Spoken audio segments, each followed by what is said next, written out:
Irmãs e irmãos, vamos elevar mais uma vez nossos pensamentos a Deus, a Jesus e a todos os nossos amigos espirituais e vamos rogar a proteção e amparo para que tenhamos as ideias e as palavras mais claras e ajustadas a tudo aquilo que a espiritualidade superior programou para a nossa noite de hoje. Graças a Deus. Hoje me deixaram à vontade para escolher o tema. Eu nem sempre acho que seja uma boa ideia, porque a gente fica muito em dúvida sobre o que falar. Principalmente porque todos nós temos nossos temas preferidos.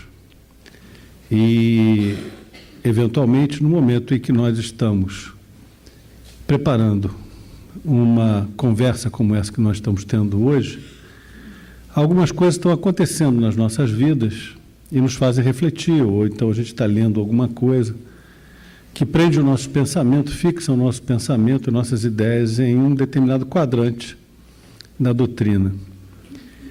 Eu passei as últimas 2 semanas fora do meu ambiente normal de trabalho, fui mandado para o campo, literalmente, e isso me trouxe uma série de experiências e reflexões, não que eu já não tenha estado no campo, mas a verdade é que quando a gente entra na nossa rotina da nossa vida, uma vida que é muito regrada, muito disciplinada, às vezes a gente esquece de observar determinados aspectos práticos da vida. E eu fui confrontado com uma situação que, para mim, tem reflexo no capítulo 24 do Evangelho segundo o Espiritismo: não ponhais a candeia sob o alqueire. Esse capítulo, Kardec o baseou na passagem evangélica, que está em Mateus, capítulo 5, versículo 15, em que Jesus diz: ninguém acende a candeia para pô-la sob o alqueire. Põe-na sobre o candeeiro para que ilumine a todos que estão na sala.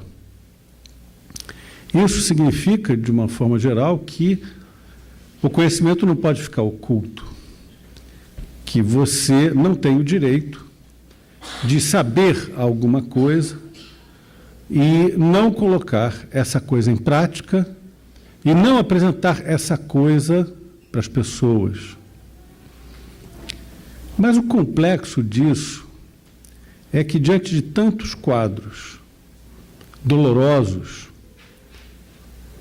cuja explicação nós até podemos conhecer, porque os espíritos dão essa explicação para nós, fica muito difícil apresentarmos essa explicação.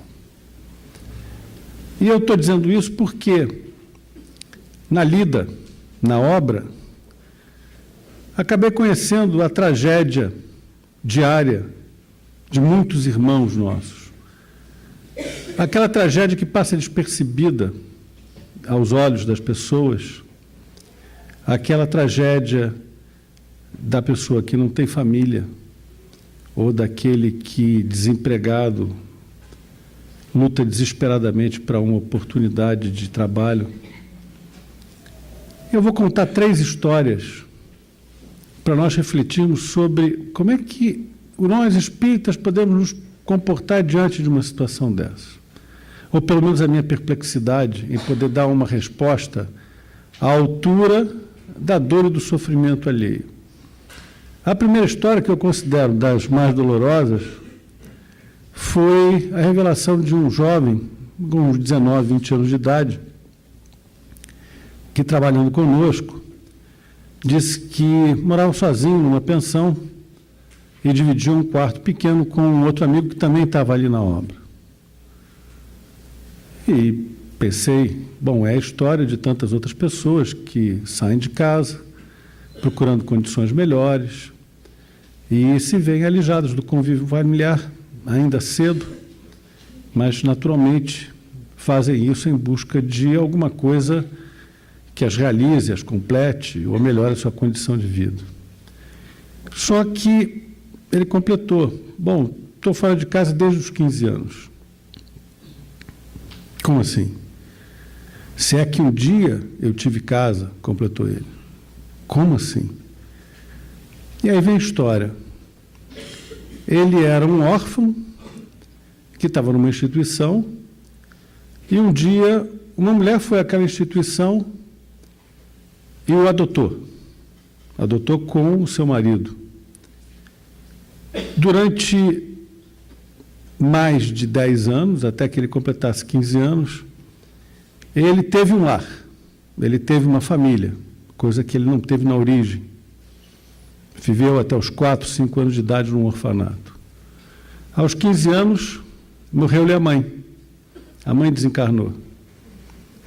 Ele foi para o enterro da mãe e, quando voltou, chegou em casa, o pai adotivo fez a mala dele e o colocou na rua.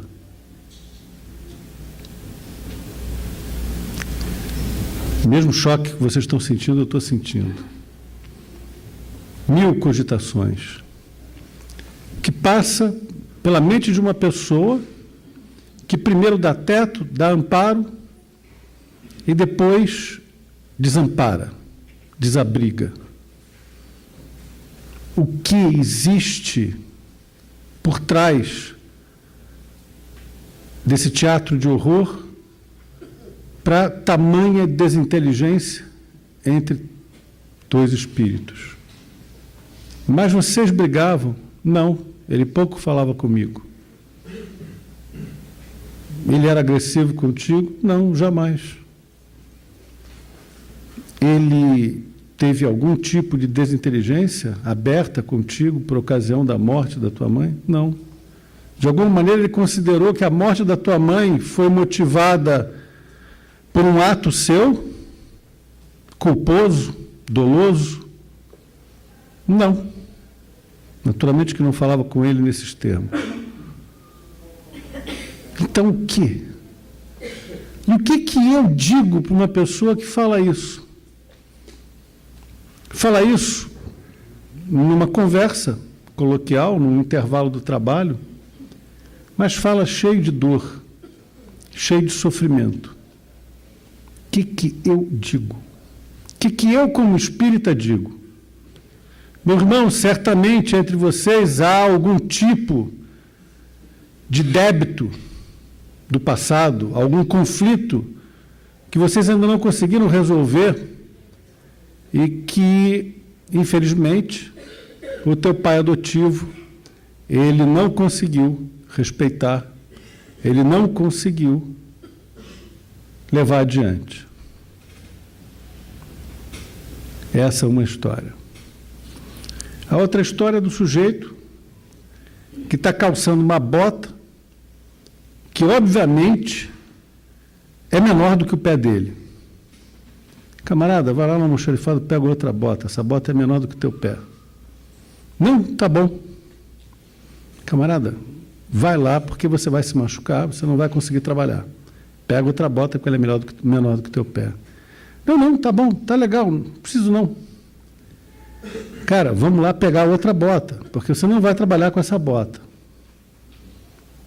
Aí veio o estalo do líder do time.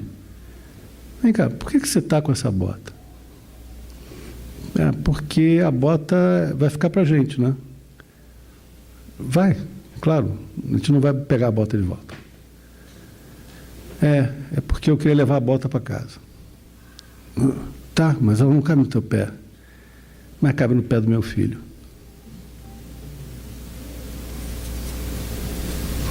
Meu filho não tem um sapato há 2 anos.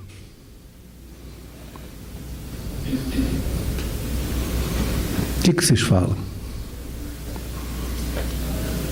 Fica com essa bota, pega outra bota. Mas é a bota. Leva, some com ela daqui, eu não quero saber. Não me mostra mais ela.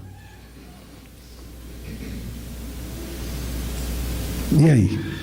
E como espírita, o que você faz? O que você fala? Bom, outra coisa, onde está o erro? Aquela bota não me pertence, ela pertence à companhia. Como é que você deu uma bota? Na verdade, eu não dei. Quem deu foi o líder do time. Mas, e aí? Mesmo que eu queira pagar aquela bota, não tem como pagar uma bota. Faço o quê? Terceiro aspecto prático. 2 rapazes bem jovens, estão trabalhando na obra, ganharam dinheiro e eles resolveram que iam comprar um tênis. Cada um ia comprar um tênis para si. Nunca tiveram um tênis na vida. Aí chegaram perto do líder do time deles e disseram assim: você vai com a gente no shopping? Tem uma cidade média, de médio porte, perto lá da obra. Você vai com a gente no shopping? Tá, eu vou. Para que você quer que eu vá contigo no shopping? Não, porque a gente quer comprar um tênis. Ele vai comprar um tênis, eu vou comprar um tênis, a gente nunca teve tênis, mas queremos comprar tênis. Tá, mas não estou entendendo. Por que vocês querem que eu vá com vocês ao shopping? Vocês querem que eu escolha o tênis para vocês? Não, é que a nossa roupa não é legal e quando a gente vai entrar no shopping, a segurança não deixa a gente entrar. Mas se você for com a gente, eles vão deixar. Aí o que você diz como espírita?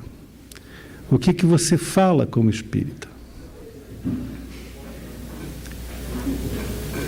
A luz é para ser posta sobre o candeeiro. E aí 1000 coisas me passavam pela cabeça.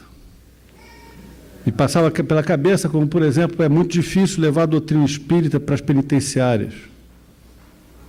Porque é muito complicado você dizer para um camarada que cometeu uma série de crimes, dizer para ele: olha só, começa a tua reforma agora, mas, lamentavelmente, o que você fez, você vai ter que pagar. Sabe, eu não posso dizer, ninguém espírita pode dizer para o pessoal na penitenciária, como outros irmãos cristãos podem falar de mente limpa, sem acharem que estão falando nada de errado. Eles podem dizer: aceita Jesus, porque os teus pecados passados estão todos perdoados. A gente sabe que não é assim. A gente sabe que aceitar o Evangelho, aceitar Cristo, nos remete a um outro padrão de comportamento e, obviamente, nos vai fazer ascender mais rapidamente na estrada da felicidade. Mas o que a gente fez no passado, na medida da consciência que nós tivemos dos nossos atos, isso nos vai ser cobrado. E aí, também tem um cara na obra que tem uma tornozeleira. E a gente sabe que ninguém queria que ele trabalhasse na obra. Mas o líder do time dele disse: não, deixa ele comigo. E aí você sabe que esse cara foi condenado por latrocínio. Ele está em condicional, depois de 13 anos na cadeia. E aí ele fala assim: lá na cadeia, eu tive uma vida muito difícil, não vou escrever o que ele falou, mas ele não pertencia a nenhuma facção, nem a outra facção, ficou no meio, e o único jeito que ele achou para sobreviver foi se meter numa briga, em que matou um outro cara, e foi parar na solitária durante o resto da sentença dele. Aí ele disse: sobrevivi. E o cara que morreu não valia nada.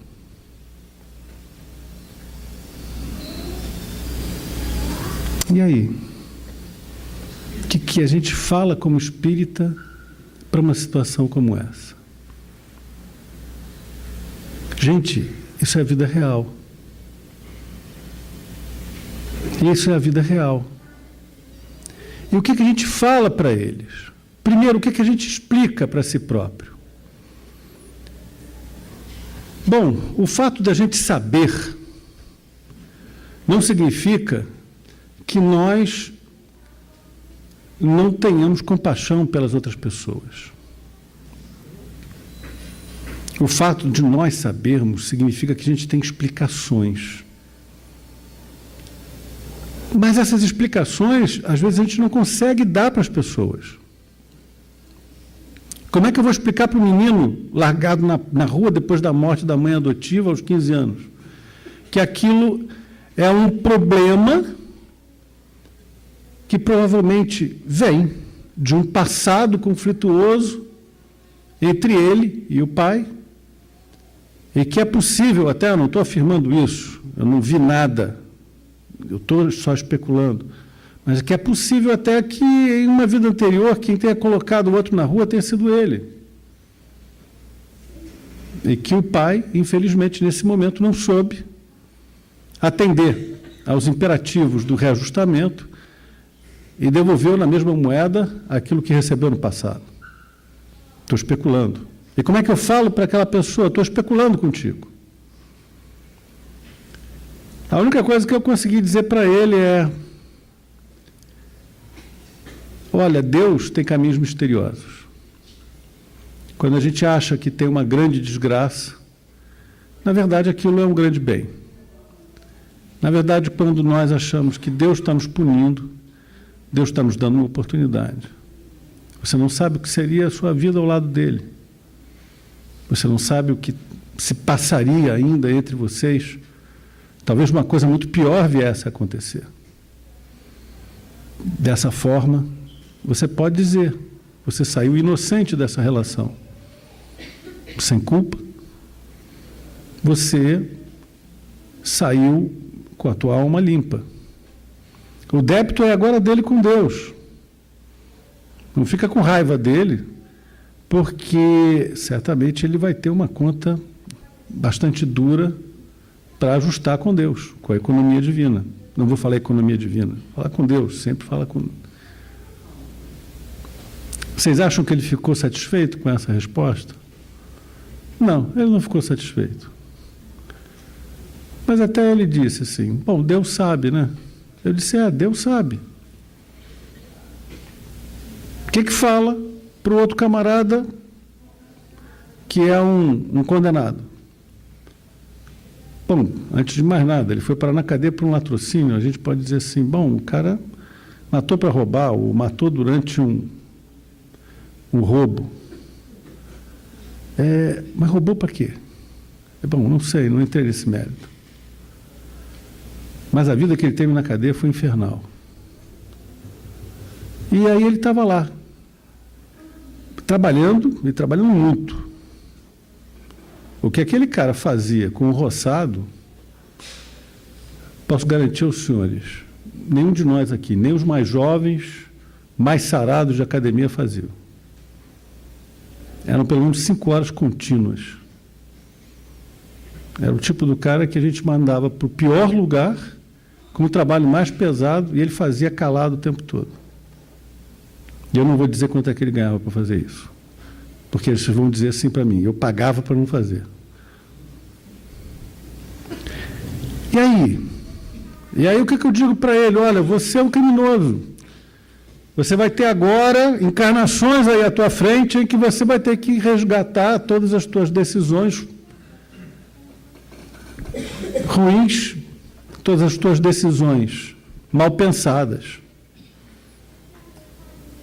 Só que não dá para falar. Porque na mesma medida em que a gente fica perplexo diante da realidade dos fatos, também reconhece em marcha todas as verdades, todas as leis que a gente aprendeu, recebeu na doutrina espírita. Porque ainda percebe-se um ser brutal, dominado por profundas paixões, mesmo numa posição humilíssima, com um tremendo orgulho, que você tem que praticamente respeitar como você respeita, por exemplo, a natureza de um touro. Um touro na fazenda é uma coisa boa. Todo mundo que tem uma fazenda que tem gado precisa de um touro. Mas ninguém lida com um touro sem certas preocupações, sem certos cuidados. Era como a gente tinha que lidar com ele. Mas o que o nosso conhecimento Eu estou dividindo com vocês a minha mesma perplexidade e dificuldade de aplicar tudo o que a gente conhece, tudo o que a gente sabe. O que eu digo para ele? Como me comporto em relação a ele? Vocês acham que eu sou um santo?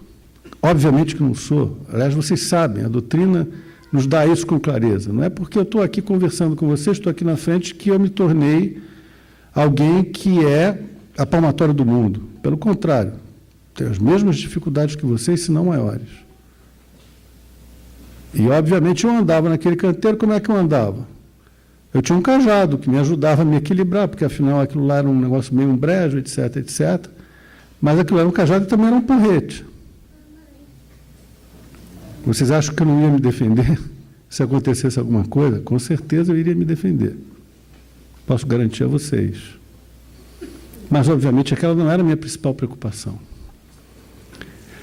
Mas a minha especulação toda era: meu Deus do céu, como é que eu vou botar a luz sobre o candeeiro para dizer para essas pessoas que tudo é reflexo das opções que elas fizeram? Não consigo nem falar para elas sobre reencarnação, porque, obviamente, elas não têm sequer a capacidade de especular sobre isso. Porque vem de uma tradição que nega a possibilidade da reencarnação dentro de uma sociedade muito arraigada em valores católicos e das igrejas da Reforma. E como é que você fala? Bom, o próprio líder do time desse rapaz que usava a tornozeleira dizia assim para ele: olha, você pode ficar aqui e pode trabalhar. Eu só não quero que você fale com mais ninguém do time. Você trabalha, mas não fala com ninguém, só fala comigo. Mas por que você fez isso? Rapaz, se ele for falar com os outros, pode haver uma desavença, e quem é que vai segurar? Então deixa ele quieto. A metáfora do touro era do próprio líder. Ele é que nem touro do pasto. Fica apartado da manada. E a gente lida com ele apartado. E aí, num determinado momento, ele teve uma certa reação, e o líder do time dele disse para ele simplesmente assim: cara, o que você vai fazer? Você vai voltar para a cadeia. Ah, eu não quero voltar nunca mais. Então, faz uma escolha certa. E aí vem outra especulação. Esse cara é um bandido? Sim e não. Bom, quando eu era criança no Andaraí, eu, a bem dizer, nasci e cresci no Andaraí. Conheci uma parte da malandragem do Andaraí de antigamente.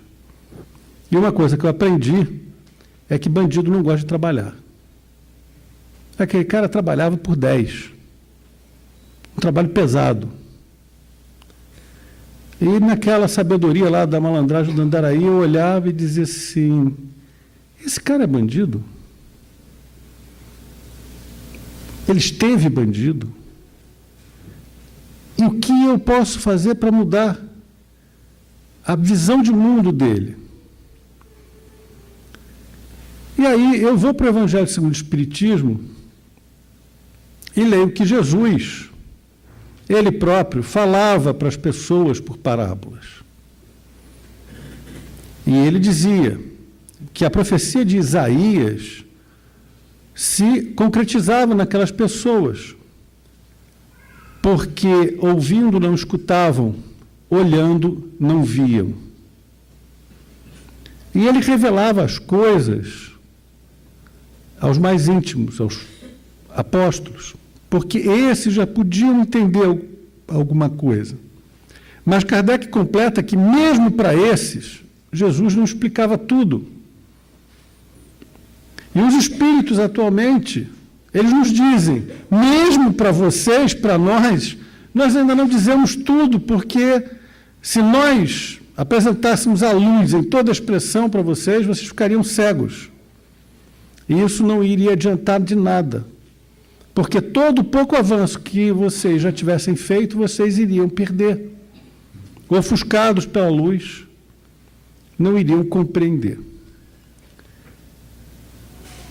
E é só no amparo da leitura do Evangelho que eu consegui me reconciliar com a ideia de, bom, eu sei alguma coisa e eu não digo nada para eles.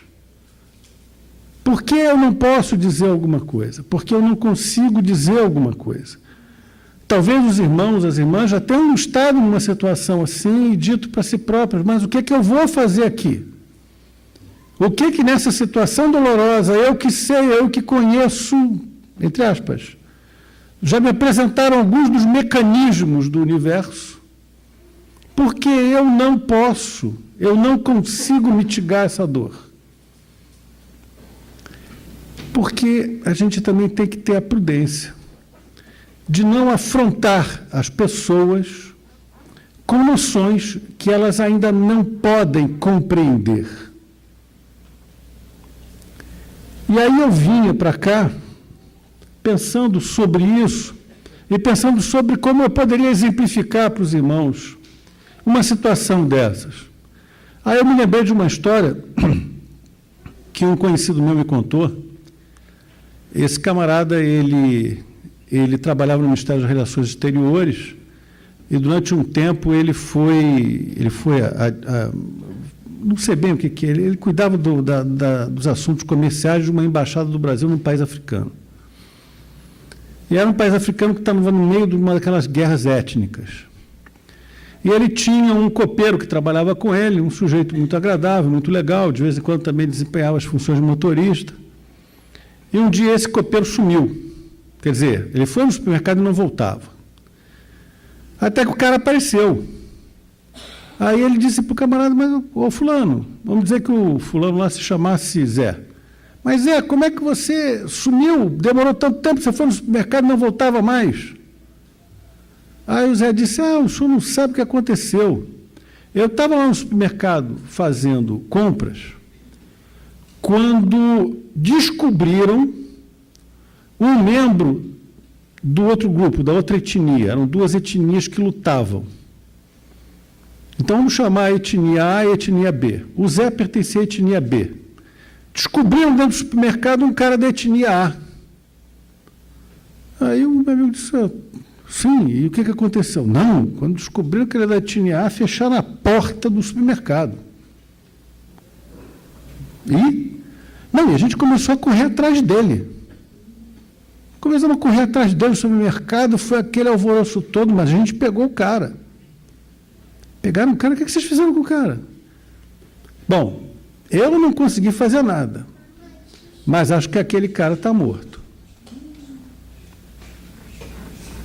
Aí o meu amigo ficou assim estarrecido e disse, mas como você participou de um troço desses? O Zé era um bom sujeito. Como você participou de um troço desses? E aí veio um ensinamento mais puramente cristão. Zé, pensa que podia ser você no lugar do cara. Aí disse o meu amigo que o Zé, por um certo momento, ele congelou a feição e parecia refletir sobre aquilo. Mas logo um instante depois, o Zé começou a rir e disse, seu fulano, o senhor é meio brincalhão, né? Ele não conseguiu entender, ele não conseguiu internalizar. E aquilo para ele não passou de uma brincadeira do meu amigo. Tem coisas que, infelizmente, a gente ainda não consegue, não pode dizer para todo mundo. Não que a gente queira ter uma escola mística, com verdades ocultas para o vulgo e só um grupo de escolhidos iniciados dominando essa ciência. Mas é que tem coisas que, se nós disséssemos, a exemplo do que aconteceu com Jesus, o que acontece com os espíritos superiores em relação a nós, se nós disséssemos, não haveria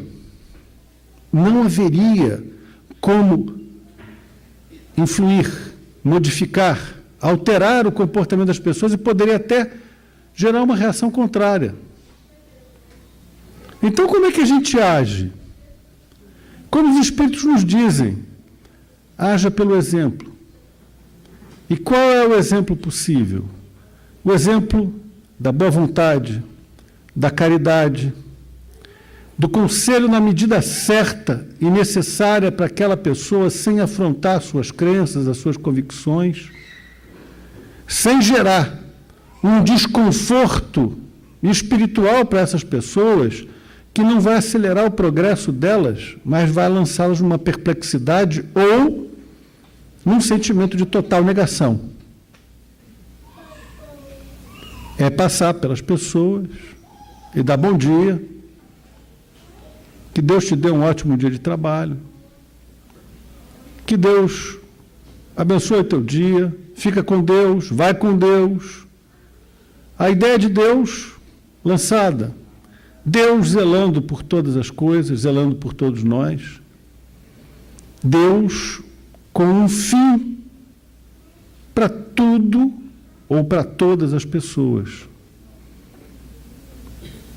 O próprio exemplo, fazendo as coisas certas, sendo tolerante na medida certa, sendo compassivo para ouvir o que as pessoas têm para dizer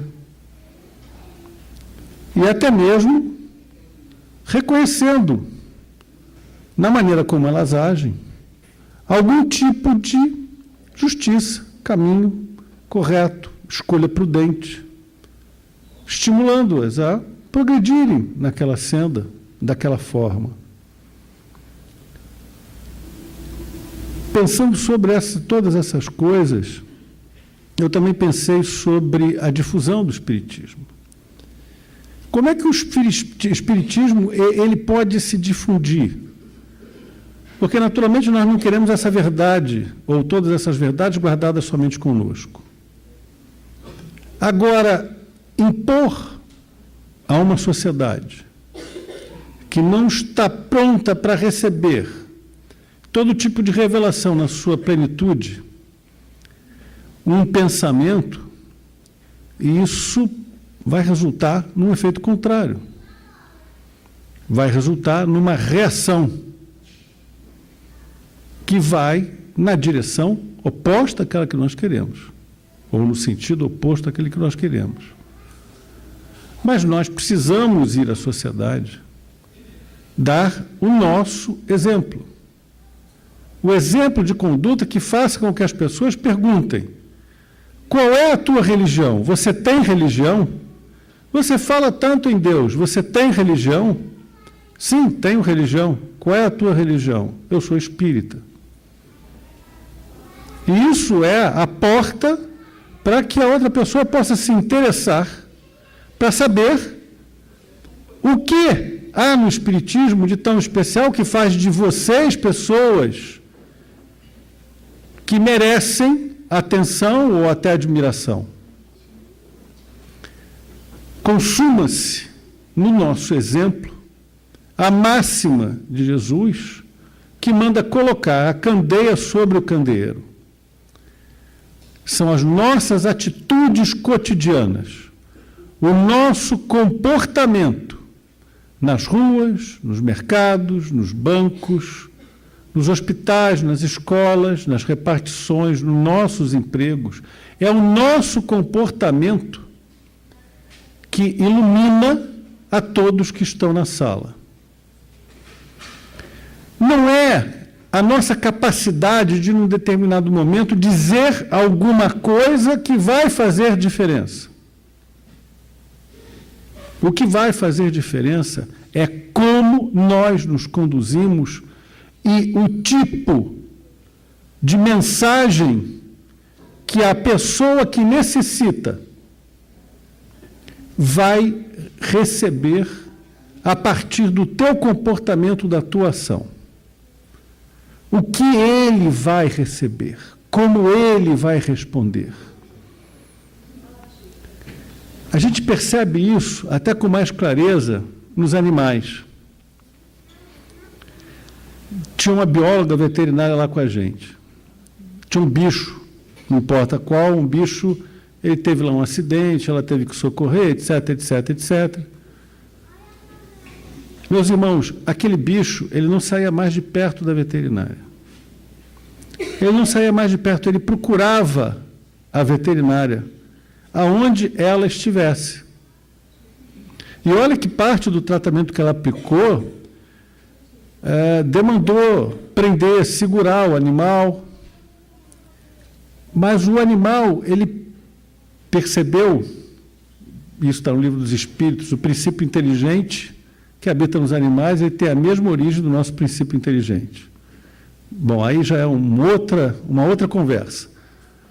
Mas ele percebe o bem e ele caminha para o bem. Ele vai em direção ao bem. Ele vai em direção a quem lhe fez o bem, quem lhe produziu o bem. Com as pessoas isso também funciona, com mais dificuldade, porque nos animais viceja um instinto. O instinto é sempre bom. O instinto caminha sempre no sentido de preservar a vida e multiplicar a espécie. Como as criaturas humanas, elas são racionais, elas distorcem boa parte do sentimento porque entram a pensar sobre onde aquilo vai dar e não agem de uma maneira direta, de uma maneira sem nenhum tipo de reserva, caminhando em direção ao bem. Mas o bem contagia, o bem modifica, o bem acaba atraindo. Só as nossas ações, só a maneira de nós agirmos é capaz de transmitir algum tipo de mensagem para aquelas pessoas para quem ainda não há como tocá-las com palavras, com ideias. Essas pessoas, elas precisam dos atos. Elas precisam de um aperto de mão. Elas precisam que nós saibamos o nome delas. Vocês já pararam para pensar sobre quantas pessoas nós conhecemos e diariamente convivemos com elas e nós não sabemos sequer o nome delas? E a gente só diz assim: bom dia, tudo bem com o senhor? Tudo bem com a senhora? E qual é o nome do senhor? Qual é o nome da senhora? Qual é? Você ainda não conseguiu sequer transformar aquele retrato que você vê todo dia numa pessoa de carne e osso que tem nome. O que você sabe de determinadas pessoas com quem você diariamente convive? Quantos filhos você tem? O máximo que eu conseguia fazer, até porque não podia conversar muito, era perguntar: e aí? Qual é o seu nome? Mas de onde você vem? Você tem filhos? Você tem mulher? Você os vê todo dia? O que você espera para você? O que você acha que vai ser o futuro? Apesar do que é meio complicado perguntar para algumas pessoas o que elas acham que vai ser o futuro. Porque em algum momento, em um determinado momento que você encontra essas pessoas, elas pura e simplesmente não têm futuro. Elas não têm perspectiva de futuro. E aí você pode desencadear um outro problema maior, que é explicar para elas que elas, inelutavelmente, têm um futuro e elas têm que lidar com isso. Só que elas não querem lidar com isso. Aí é outro problema. Mas olhar para as pessoas, identificá-las como pessoas, identificar que elas têm uma necessidade, identificar que elas são como nós, exatamente como nós. Mas você acabou de dizer que a gente já sabe algo que a gente não consegue nem transmitir esse algo para aquelas pessoas. A gente já sabe nesse momento, mas nós já estivemos num outro momento em que nós não sabíamos nada. Como eles agora também têm dificuldade de compreender, dificuldade de saber. Só que naquele momento, como nesse momento, como os próprios animais, nós sabemos reconhecer o bem. E sabemos reconhecer quem olha para nós e nos reconhece como pessoa, reconhece como um ser humano, reconhece como alguém que tem sentimentos. Ainda que sentimentos em estado bruto, mas tem sentimentos. E aí você começa a se relacionar com as pessoas. E começa a dar o teu exemplo para as pessoas. Mas eu não sou um bom exemplo. Parte do teu exercício. Se agora você sabe que se você só vai educar pelo exemplo, você tem que se reformar para poder dar uma mensagem. Senão, você vem à casa espírita, coleciona todo esse conhecimento que os espíritos te dão. E aí depois você não consegue praticar nada, você não consegue ser exemplo para os outros. O que você espera? Você é a própria luz que vai ficar sob o alqueire. Você vai colocar todo esse teu conhecimento debaixo do alqueire e não vai conseguir iluminar ninguém. Mas quem sou eu para iluminar alguém? O problema é que a gente vai encontrando as pessoas. Quando a gente quer ir ao mundo, a gente encontra as pessoas. A questão é também que muitas vezes a gente não quer ir ao mundo. Nós queremos viver no nosso mundinho. E agora, então, que existe todo um mundo virtual para nós, a gente quer se enclausurar naquele mundo virtual. A coisa mais egoísta que pode existir. Ah, mas eu tenho tantos amigos na internet. Não, você não tem amigo nenhum na internet. Porque você nunca olhou de fato para essas pessoas.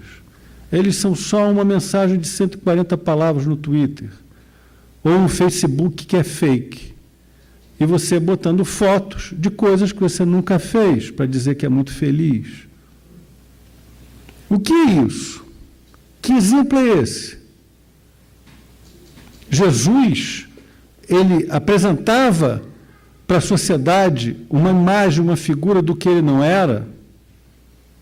Jesus era o mesmo, absolutamente o mesmo, diante da mãe dele, dos irmãos dele, dos apóstolos ou do Sinédrio, diante de Pilatos ou dos legionários romanos que o pregaram na cruz. Ele era absolutamente o mesmo, cheio de compaixão, cheio de amor pela humanidade, mas absolutamente reto na interpretação dos fatos e nas palavras que ele dirigia às pessoas. É óbvio que, como diz Joana de Ângeles, um dos nossos grandes objetivos é ser como Jesus, nesse sentido também, sermos um só. Ah, mas eu sou um só, eu não tenho duas caras. Garanto que tem. Não, não tenho, eu vou bater em você. Não, não bate em mim, só escute. Você tem uma figura que você mostra para a tua mãe e para o teu pai. Você tem uma figura que você mostra para o teu patrão, você tem uma figura que você mostra para o gerente do banco onde você vai pedir empréstimo. E você tem uma outra figura que você mostra para aquele motorista que deu uma fechada no teu carro no trânsito. Tem ou não tem? Tem. Nós somos multifacetados. Só que a gente precisa dar um exemplo. Se nós acreditamos que a mensagem do Espiritismo é verdadeira, se nós temos Jesus Cristo como nosso exemplo, o nosso objetivo é sermos um só, exemplificando a mensagem evangélica, aplicando todo o conhecimento que os Espíritos nos dão, sem afrontarmos consciências, sem levarmos a luz a quem ainda não pode ver.